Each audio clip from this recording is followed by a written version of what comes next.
नमस्कार, आदाब, सत श्री अकाल और अस्सलाम वालेकुम। मैं हूं मोहम्मद अहमद काज़मी, लेकर आया हूं आपका पसंदीदा कार्यक्रम आपके रूबरू।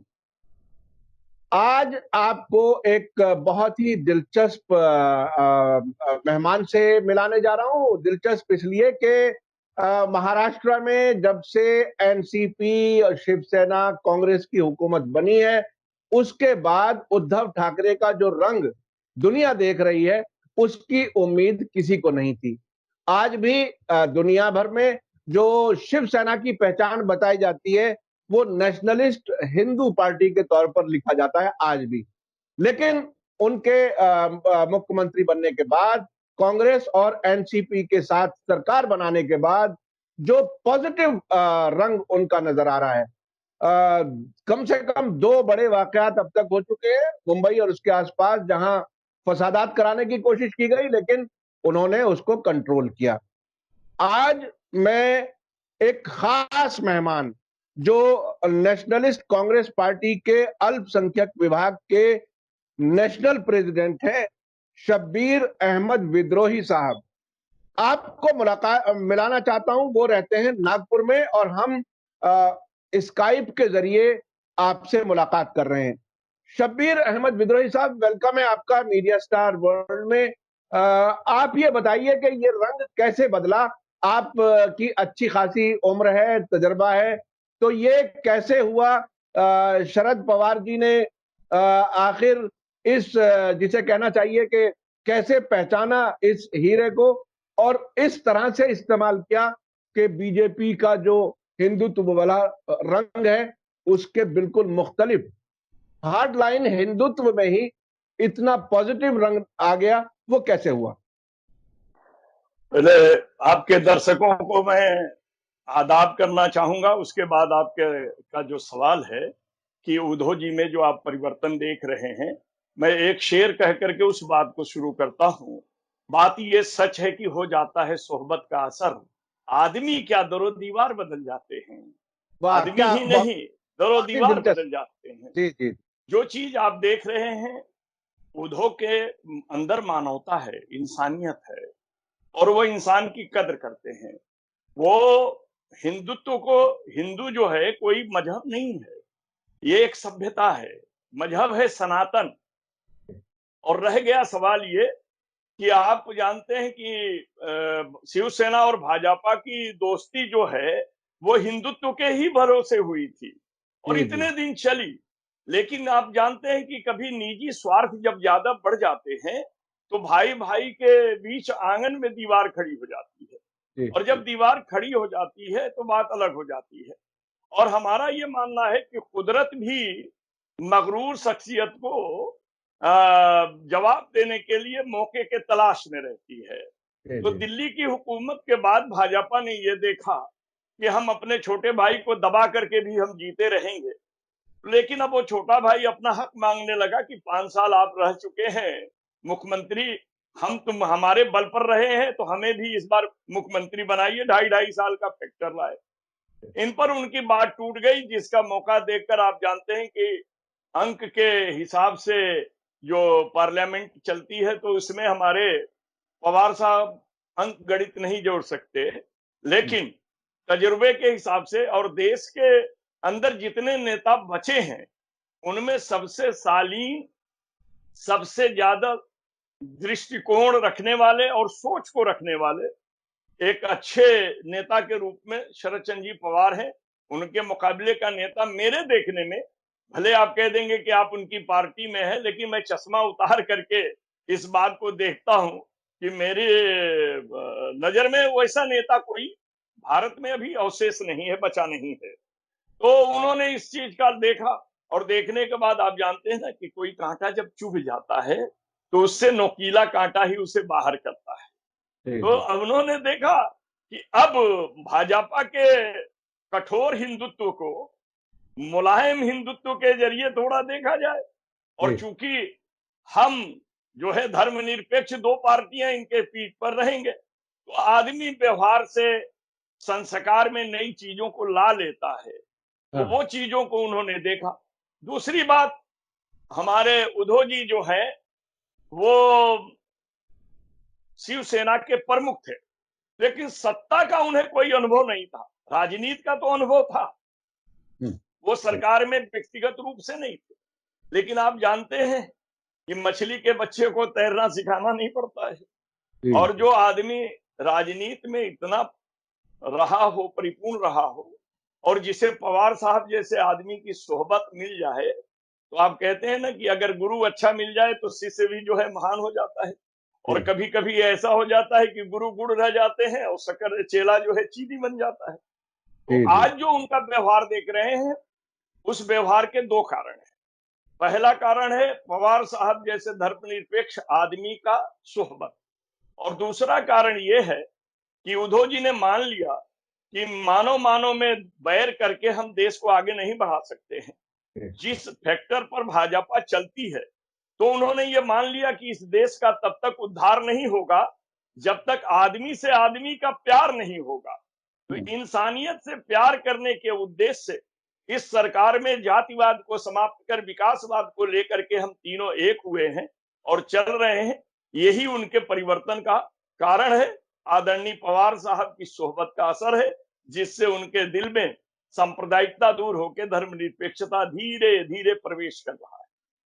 ये आपने कई मिसालें दी, बहुत ही दिलचस्प और अच्छी मिसालें हैं कि मछली के बच्चे को तैरना नहीं सिखाना होता, और ये कि गुरु और चेले का जो रिश्ता होता है। तो अब देखिए, मैं लंबे समय से मैं भी पत्रकारिता में हूँ और बंबई भी आता रहा हूँ। जिस तरह से सामना अखबार छपता रहा है, बहुत ही उसमें हमारे कुछ पत्रकार दोस्त ये कहते थे कि साहब अगर एक हफ्ता अखबार को रेगुलर पढ़ लिया जाए तो ऐसा लगता है जैसे अगले हफ्ते मुसलमानों को समंदर में फेंक दिया जाएगा। यानी इतनी इतनी नफरत उसमें हमेशा होती रही है। तो उस नफरत की बुनियाद पर खड़ी हुई पार्टी, उसके सपोर्टर्स, कॉन्स्टिट्यूएंट्स जिसे कहते हैं, आपको क्या लगता है? कहीं देखिए, एक बात आपको मैंने पहले ही कह दिया कि सोहबत का असर होता है। उस वक्त वो भाजपा के साथ सोहबत में थे, तो वो मुंह उनका था, मुंह में जुबान भाजपा की थी, समझ लीजिएगा। हम कुछ भी जब बोलते हैं तो कुछ न कुछ उस चीजों को देखकर बोलते हैं, तो उनसे दोस्ती मजबूत करनी थी। अब के सामना में वो बात अलग हो गई है। आप देखिए, पढ़िए सामना को। और तीसरी बात मैं आपको कह दूं, नारियल ऊपर से बड़ा कठोर होता है, अंदर उसके गूदे बड़े मुलायम होते हैं, और प्यास बुझाने का उसमें पानी भी होता है। तो ये नारियल के तरफ थे, इनके ऊपर में क्योंकि भाजपा इनकी कवर बनी हुई थी, ये स्टेट में थे, वो पूरे भारत में थे। तो अब अपने बड़ों के बीच में ये फंसे हुए थे। हमारे साहब ने क्या किया, नारियल के ऊपर भी एक झोंटे होते हैं, अब देखते हैं वो भी थोड़ा मुलायम होते हैं। तो मेरे साहब ने क्या किया, हमारे पवार साहब ने, कि उन्होंने कहा कि इससे काम नहीं चलेगा, अब हमारे नारियल के गुद्दे को सामने रख दो, जो बड़ा मुलायम होता है। तो आज जो उनके हृदय में था उद्धव जी के, वो अब मुझ से आने लगा, क्योंकि अब जबान भाजपा की हट गई। जबान सरकार, जुबान जो है वो सरकार की हो गई, और सरकार जो है तीन पार्टियों से है, तो इसलिए उनके मुंह से कटुता समाप्त हो गया। वो तो आप जानते हैं कि दो चीजें होती हैं, हाथी की दांत की तरह राजनीति भी हो गई है, खाने के अलग दिखाने के अलग। तो ये चीज जो भाजपा में थी उसका असर उनको था, लेकिन आज उनके जो मन में है वही उनके मुख में है, और उसी के आधार पर वो कार्य कर रहे हैं। और ये आपने बहुत पहले एक बहुत अच्छी बात कही थी कि लोगों में उनकी पहचान बढ़ती जा रही है, और ये बढ़ाने का काम भी हमारे आदरणीय शरद चंद्र जी पवार साहब कर रहे हैं। अच्छा, ये बताइए कि ये जो पालघर में दो साधुओं की हत्या हुई, उसके बाद एक बाकायदा जो मीडिया का एक हिस्सा है वो उसको मुसलमानों से जोड़ने की कोशिश की। इसी तरह से मुंबई में एक स्टेशन पर बांद्रा में लोग इकट्ठे हुए, वहां स्टेशन के सामने मस्जिद थी, तो उस मस्जिद के बहाने कुछ इसको कम्युनल रंग देने की कोशिश की गई।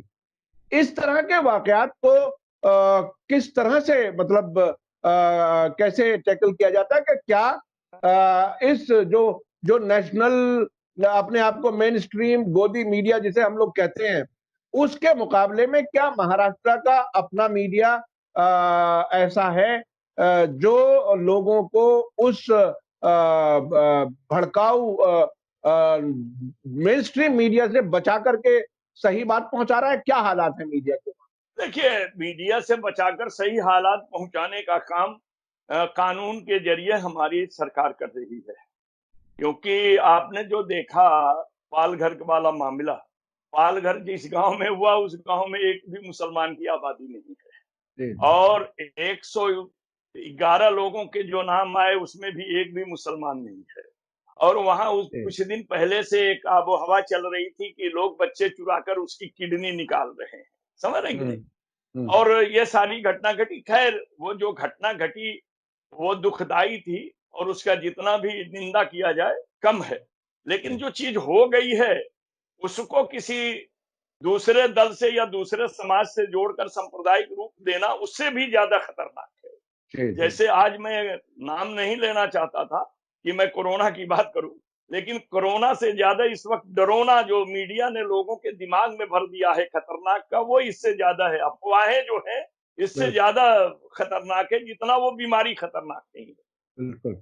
हुआ क्या कि आपने देखा जो बांद्रा में जो लोग इकट्ठा हुए स्टेशन के पास में बड़ी मस्जिद है, तो उसमें सबसे बड़ा गलत काम एबीपी माझा के पत्रकार ने किया। उसने ये कर दिया जिसकी वजह से भीड़ इकट्ठा हो गई और भीड़ इकट्ठा होने के बाद आप जानते हैं ना, किसी भी भीड़ को कब्जे में लेने के लिए जहां भीड़ इकट्ठा होती है वहां पॉकेटमार भी आ जाते हैं, कुछ उचक्के भी आ जाते हैं, भाजपा के बदमाश। वो बात को रोकने के लिए अब हमारे पुलिस में चाहे कि झगड़ा कराकर हम राजनीतिक रोटी सेकें, बहुत से लोग चिता की आग निकाल के भी रोटियां सेक लेते हैं। तो उन सेकाई के दौरान हमारे गृह मंत्री ने, जो अनिल देशमुख साहब ने क्या किया कि गुनाह दर्ज कर दिया।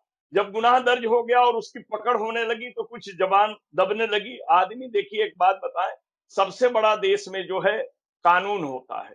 अगर हमारी राजनीतिक पार्टियां जो है जैसे भाजपा संविधान पर विश्वास करके चलने लगे और धर्मनिरपेक्षता को मान ले और सर्वधर्म संभाव और सद्भाव के बीच के झगड़े को खत्म करके चले, तो मेरा यह मानना है कि भारत में किसी के अंदर नफरत की बातें नहीं आएंगी। तो इन चीजों को इस आधार से हम लोगों ने कंट्रोल किया। और जो सोशल मीडिया पर भी आपको पता होना चाहिए कि 185 मुकदमे जो है सोशल मीडिया के खिलाफ यहाँ दर्ज की गई हैं, जिन्होंने इन चीजों की अफवाह फैलाई।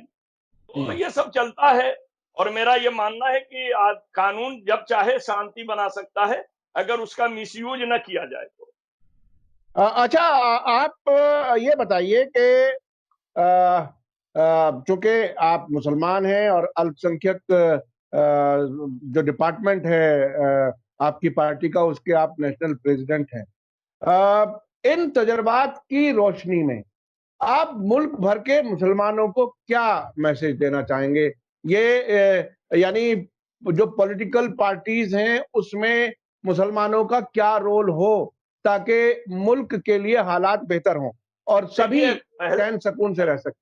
पहले तो मैं अपने भाइयों से साफ कहना चाहूंगा कि ये मुल्क हमारा है और हम इसके, हमारे जितना सबका अधिकार है उतना इस मुल्क पर हमारा अधिकार है और हमें इसी जगह जीना है, यहीं मरना है। हमें मजहबी इजाजत जो है वो अपने जगह पर है। हमें संविधान का पालन करते हुए, और आपको मालूम है कि इस्लाम की पहली बुनियाद इखलाक है। जितने बेहतरीन इखलाक से इस्लाम फैला है, हमें उसी तरह अपने पड़ोसी का, अपने लोगों का, मुल्क का, और यही नहीं, एक दूसरे की हमदर्दी का ख्याल रखते हुए, जरूरतों का ख्याल रखते हुए बुराई से लड़ना चाहिए, इंसान से मोहब्बत करना चाहिए। और भारत हमारा है, हम भारत के हैं, इस हिसाब से हमें रहना चाहिए। हमें अपने बच्चों में भी यही चीज भरना चाहिए कि बेटा, इंसानियत और मोहब्बत, ये दो चीजें ऐसी हैं जो सब कुछ कर सकती हैं। क्योंकि आप जानते हैं, मेरी 4 पंक्तियां हैं कि प्रेम की बात जमाने से निराली देखी, प्रेम से फलते फूलते प्रेम की डाली देखी, प्रेम वर्षों की दुश्मनी को मिटा देता है, प्रेम तो पत्थर का दीवार गिरा देता है, प्रेम ही इंसान को इंसान बना देता है, प्रेम ही पत्थर को भगवान बना देता है। तो हमें बिल्कुल बिल्कुल आपने बहुत ही मुनासिब कहा और मैं भी हमेशा अपने दर्शकों से एक ही बात कहता हूं कि इंसानियत का जो रिश्ता है वो सबसे मजबूत रिश्ता है, और कोई भी मजहब किसी दूसरे को नुकसान पहुंचाने, किसी को मारने, इसकी इजाजत नहीं देता। जो लोग मजहब के नाम पर ऐसा करते हैं वो मजहब से भटके हुए लोग होते हैं। इसके अलावा जो भी लोग चाहे वो मुसलमानों के दरमियान या इंसानों के काजमी साहब, दरमियान। काजमी साहब, जी काजमी जी साहब, सबसे बड़ी बात है कि कोई मजहब ऐसा नहीं है जी जो मानवता को ठुकराने की बात करे, लेकिन इस्लाम एक इतना बेहतरीन मजहब है कि जी जिसने खिदमत मखलूक को इबादत का दर्जा दिया है, जी जी वतन जी, की मोहब्बत को ईमान का हिस्सा माना है। अब आप बिल्कुल बताइए इससे बेहतरीन कौन सा मजहब होगा जो इंसान सही। की खिदमत को इबादत का दर्जा दे, जी वतन की मोहब्बत को ईमान का हिस्सा कहे। तो जी अगर हम उसी मजहब के हैं तो हमारा फर्ज बनता है कि हम कुर्बानी देंगे, हम किसी से कुर्बानी मांगेंगे नहीं।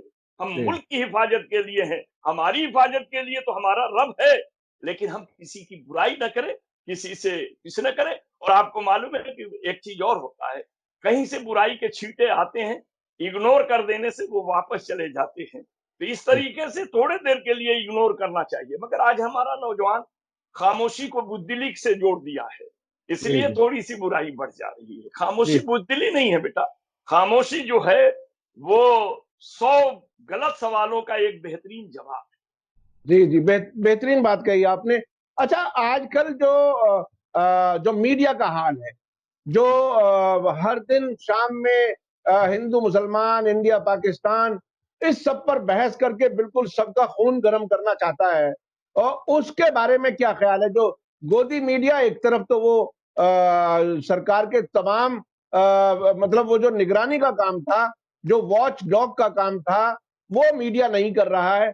उसके बारे में आप कुछ चंद लाइनें, जो कि आप कवि हैं, शायर हैं, आप कुछ लाइनों में अगर मीडिया के बारे में कुछ बता सके तो मैं समझता हूं आखिर आखिर में कोई काम की इस तरह की भी बात हो जाएगी ताकि लोग उसे याद रखें। देखें। हम इस पर दो पंक्तियां कहेंगे आपके सामने, हाँ, लेकिन इससे पहले एक बात आपको कह दें कि दो चीजें होती हैं। एक सच्चाई को बताना, और उस सच्चाई को अदब के दायरे में बताना।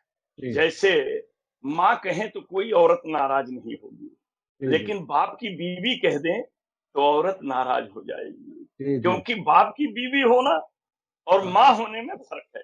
और जी जी, वास्तविकता ये है कि वही माँ होती है जो बाप की बीवी होती है, समझ बिल्कुल लीजिए। बिल्कुल। मीडिया जनता के अंदर जो भ्रम फैला रही है, इसके पीछे भी कुछ है, और हाँ इस पर मैं एक तजमीन आपसे कह देता हूं, उसके बाद मीडिया पर बात कह देता हूं। हाँ तजमीन ऐसा है कि नींद गफलत में यहाँ हम इस तरह नींद गफलत में यहाँ हम इस कदर सोते रहे, जुल्म मुझ पर हो रहा है कह के बस रोते रहे, और इस सलीके से गंवाई है हमने मताए होश, गर्द चेहरे पे पड़ी है आईना धोते रहे। जी इसके जी जी अलावा जो आप मीडिया की बात करते हैं, हाँ देखिए, जो चीज हम पसंद करने लगते हैं, दूसरा उसी चीज को हमारे सामने रखने लगता है। हाँ आज हम सत्तू वत्तू भूल गए हैं, ईजा पीजा पर चले गए। हम इंसानियत की खबर प्रिंटेड मीडिया पर जाने के बजाय जो देश का माहौल सांप्रदायिक बनाने का काम हो रहा है, उस मीडिया के तरफ चले गए। तो वो दिल में दिमाग में जो उनके भरा हुआ है, वो भरा हुआ है। तो मेरा तो ये मानना है कि पहले कहा जाता था, न तेग निकालो न तलवार निकालो, दुश्मन हो मुकाबिल में तो अखबार निकालो। लेकिन अब जी ये हालत हो गई है कि अखबार ही दुश्मन है, जी अखबार ही दुश्मन है, तो संस्कार संवारो। हाँ अखबार जब दुश्मन है तो हाँ संस्कार संवारो, बैठो मिलो जुलो थोड़ा तो विचारो। जी ये क्या कह रहे हैं, सुन के इसे इधर से निकालो, जो दिल कहे उस बात पर बात बनाओ, इंसान के अंदर तुम मोहब्बत को फैलाओ। क्योंकि मोहब्बत जब होगी तो आप जानते हैं ना, एक लफ्ज मोहब्बत में इतना तो फसाना है, सिमटे तो दिले आशिक, फैले तो जमाना है। तो ये मोहब्बत की जगह नफरत को फैला रहे हैं, क्योंकि आप जानते हैं कि सांड लड़े या खाए, नुकसान तो घास का होता है। तो संजीदगी हमारी कौम में है और नुकसान हमारे कौम को होता है। जानते हैं, लड़ने वाले में छुड़ाने वाला उससे ज्यादा मार खा जाता है। आज हम संविधान को लेकर चल रहे हैं, इसलिए परेशानी हमको होगी। ईमान और संविधान लेकर चलना। इस भारत में नुकसान को मत देखो, बल्कि अपने नबी के फरमान को देखो। इखलाक और मोहब्बत से जिस तरह दीन फैली है, उसी तरीके से हम इखलाक मोहब्बत से अगर सियासत करेंगे तो नफरत की बीज अपने आप सूख जाएगी। बहुत बहुत शुक्रिया जनाब शब्बीर अहमद विद्रोही साहब, नागपुर से। आपने बहुत ही दिलचस्प अंदाज में कई बातें कही, खास तौर पे बीजेपी के बारे में कहा कि अगर वो संविधान पर यकीन रखें और धर्मनिरपेक्षता पर यकीन रखें तो मामला हल हो सकते हैं, कोई परेशानी ही नहीं रहेगी।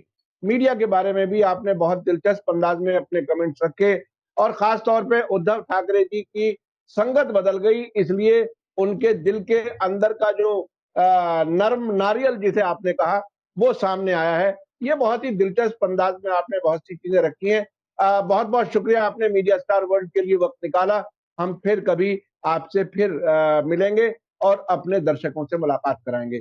बहुत बहुत शुक्रिया, धन्यवाद। जय भारत, जय हिंद।